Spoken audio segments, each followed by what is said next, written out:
Hi guys, Rudo here on Basic Girl Reads. Today I'll be reviewing the crime thriller My Sister the Serial Killer by Oyinkan Braithwaite, who is a Nigerian UK writer and novelist.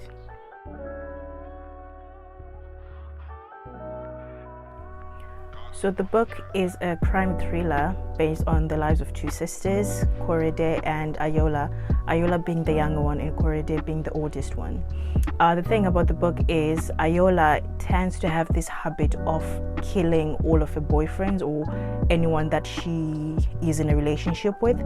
Ayola, who is the younger sister, she's the one who's beautiful, and as we get to know more about her, she's quite messy because each and every single time that she kills someone or one of her boyfriends, she tends to call her sister Korede.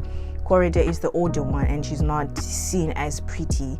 Each and every single time people see Ayola, they always ask, oh, what happened to you? Or your sister, she's very beautiful, and they'll be like trying to hint that Ayola is prettier than Korede.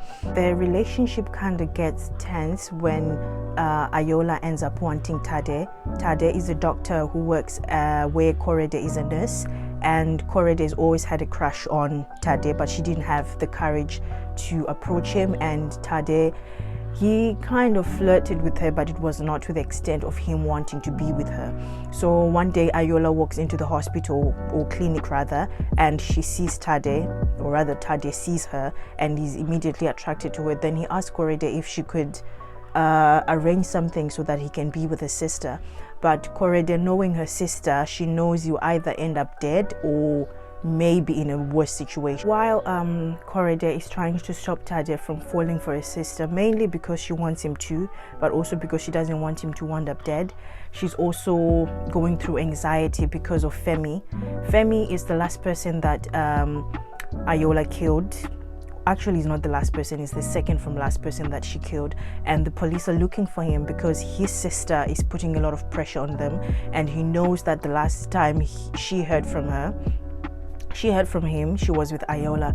So she's gone to the police, and the police have come to Ayola's house and they are asking questions, and they've taken them to the police station asking questions about Femi.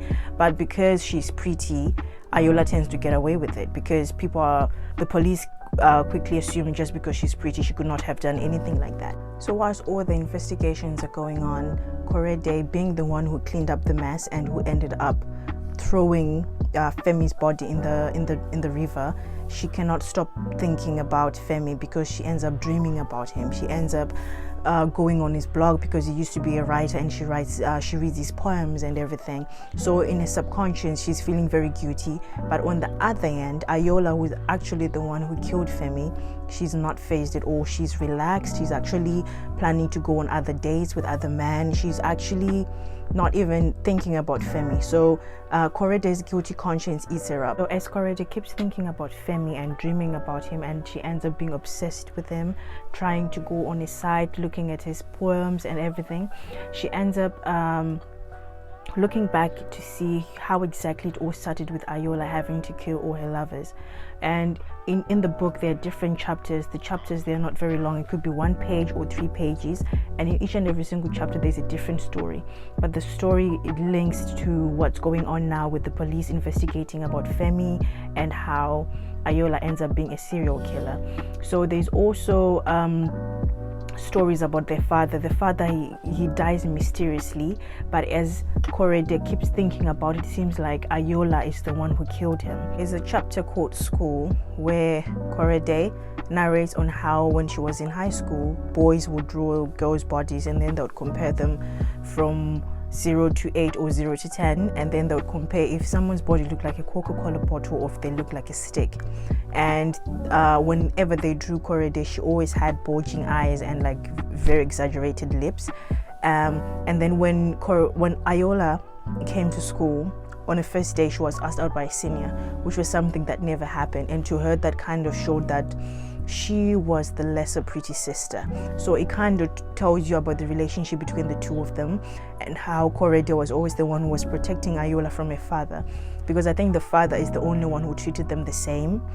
He never saw that Ayola was prettier than Korede, but he was very abusive. He was abusive towards the mother, he was abusive towards the sisters, and I believe that's how Ayola ended up killing him, even though it's not very clear, but it seems like he was the first victim that Ayola killed. Due to anxiety and not having anyone to confide in, Korede ends up telling a patient who's in a coma.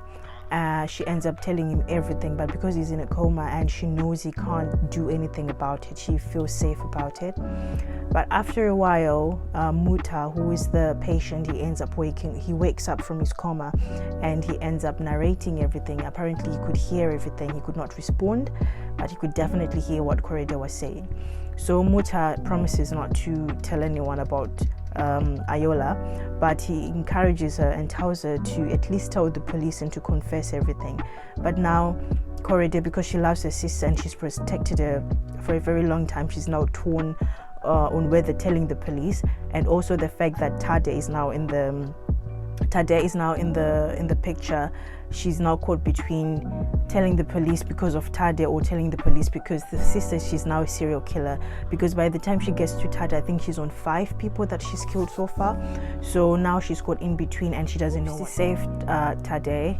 Korede ends up stealing the engagement ring, but it does not work because Tade ends up dating Ayola anyway, and Tade ends up in prison. That's how he actually gets saved from being killed. He ends up in prison because Ayola accuses him of wanting to hurt her, and then out of self-defense she stabs him or tries to stab him, and he ends up in prison, and his license is taken from him. His doctor's license, that is taken from him, and that's how he's saved. His life is ended, but at least he's alive. The book ends with Ayola bringing in a 5th man who Korede can't help at all, because it seems like it's a cycle. It keeps going on regardless of what goes on. She knows that eventually she's going to keep saving her sister, and Ayola keeps being reckless as she is, because there's also another victim who she poisons when she's away on a holiday. So it seems like it's still going to be a cycle. Korede is always going to be there to clean up after her sister, and Ayola is going to be there killing her victims, just like the Black Widow spider.